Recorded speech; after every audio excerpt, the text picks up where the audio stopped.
Material in this video contains content included in the RBT Test Content Outline, 3rd edition, TCO. C.5. Implement Task Analyzed Chaining Procedures.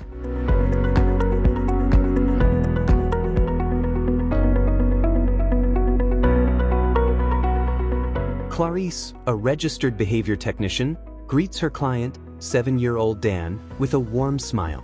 Dan, who has trouble doing tasks independently, is working on learning to tie his shoes.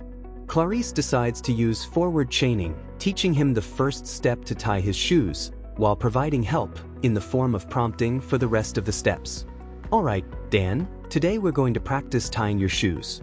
First, let's grab both laces and cross them over, Clarice says, modeling the movement.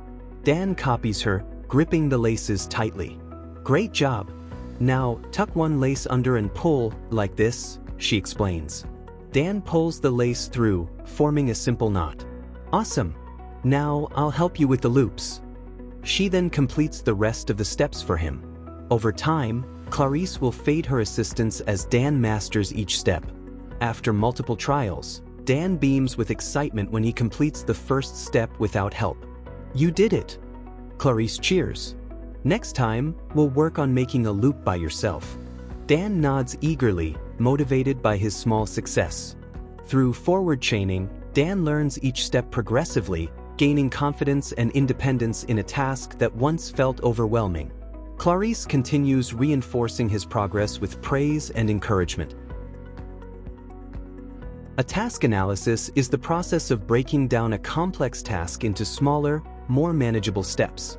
It is commonly used by RBTs in behavior analytic intervention to help clients learn new tasks effectively. This method ensures that clients can complete tasks independently by mastering each step before moving to the next. A task analysis breaks down a complex skill into smaller steps. Chaining procedures determine how these steps are taught to the learner. Forward, backward, and total task chaining help clients learn tasks step by step, based on their needs and abilities.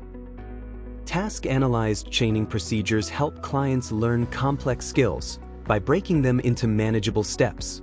This approach ensures consistency in teaching, allowing different clinicians to follow the same process. By teaching step by step, it reduces frustration and increases effective skill development. Let's take a look at some examples of task analyses. Example 1. Washing hands. Step 1. Turn on the water. Step 2. Wet hands. Step 3. Apply soap. Step 4. Rub hands together to create lather and scrub for at least 20 seconds. Step 5. Rinse hands thoroughly under running water. Step 6. Turn off the water. Step 7. Dry hands with a clean towel or air dryer. Example 2. Tying shoelaces. Step 1. Cross one lace over the other and pull to make an X. Step 2. Tuck one lace under the X and pull both laces tight. Step 3. Make a loop with one lace. Step 4. Wrap the other lace around the loop. Step 5. Push the lace through the hole to form a second loop. Step 6. Pull both loops tight to secure the knot. Example 3. Packing a school bag. Step 1. Gather all necessary school supplies and materials. Step 2. Place heavy items like textbooks at the bottom of the bag. Step 3. Add notebooks, folders, and smaller items in their compartments. Step 4. Zip up the bag securely. Now that we've broken tasks into clear steps using task analysis, let's explore how chaining helps teach these steps effectively. Chaining is a teaching method that helps individuals learn complex tasks by breaking them into smaller, manageable steps. Each step is taught in order until the entire task is mastered. This approach is widely used to support skill development and promote independence in everyday activities. Chaining helps clients build independence by learning one step at a time. It also ensures consistency in instruction, making complex tasks easier to learn. By reinforcing success at each step, learners stay motivated and gain confidence in completing the full task. Now that we understand how chaining helps teach tasks, let's explore the different chaining procedures and how they are used. Forward chaining procedure. The forward chaining procedure teaches the first step of a task first, allowing the client to progress step by step. The RBT provides assistance by prompting the remaining steps until the client masters each one.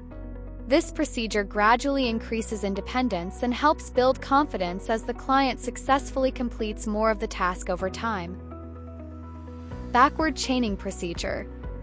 The backward chaining procedure begins with the RBT prompting all initial steps in order, one by one, while teaching the client to complete only the final step of the task analysis independently.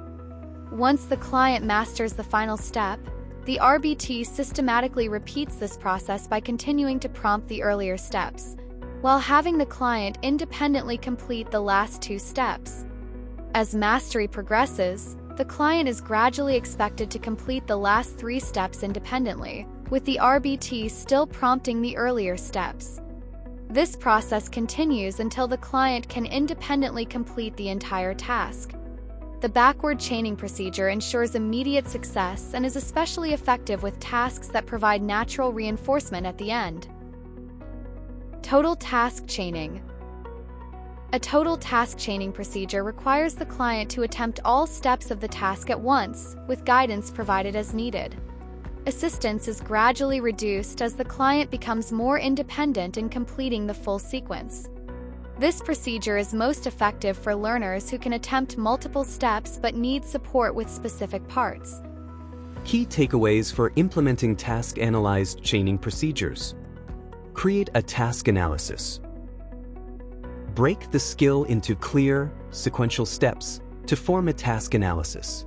Each step should be manageable, ordered logically, and specific to guide instruction and track progress effectively. Choose the right chaining procedure. Select forward chaining, backward chaining, or total task chaining based on the client's needs. The choice should support learning while promoting success and independence. Use effective prompts. Provide only the level of prompting necessary to help the client succeed. Prompts should be systematically faded to prevent prompt dependency and encourage independent task completion. Monitor progress with data. Collect consistent, detailed data on correct, incorrect, and prompted responses for each step. Use data to adjust instruction, reinforcement, and prompting strategies to best support learning. Promote independence and generalization. Ensure that skills transfer to real-life situations by practicing them in different settings with various people. The ultimate goal is for the client to perform the task independently and consistently across environments. As an RBT, your role in teaching skills through task analysis and chaining procedures is essential. With forward and backward chaining procedures, you can now teach a wide range of daily living, communication, and vocational skills. Your clients will learn tasks such as hand washing, brushing teeth, tying shoes, preparing a simple meal, or completing a workplace routine, with each step carefully taught and reinforced to promote mastery and independence. By breaking down complex skills into clear, sequential steps, using ethical and data-driven methods, and systematically fading prompts, you help clients build independence and confidence. Your commitment to error correction, individualized instruction, and reinforcement ensures that clients learn effectively and generalized skills across real-life settings. Every step you guide a client through brings them closer to success, and your careful use of chaining procedures makes learning structured and achievable. Your work has a lasting impact. Through each small victory, you are empowering individuals to reach their full potential.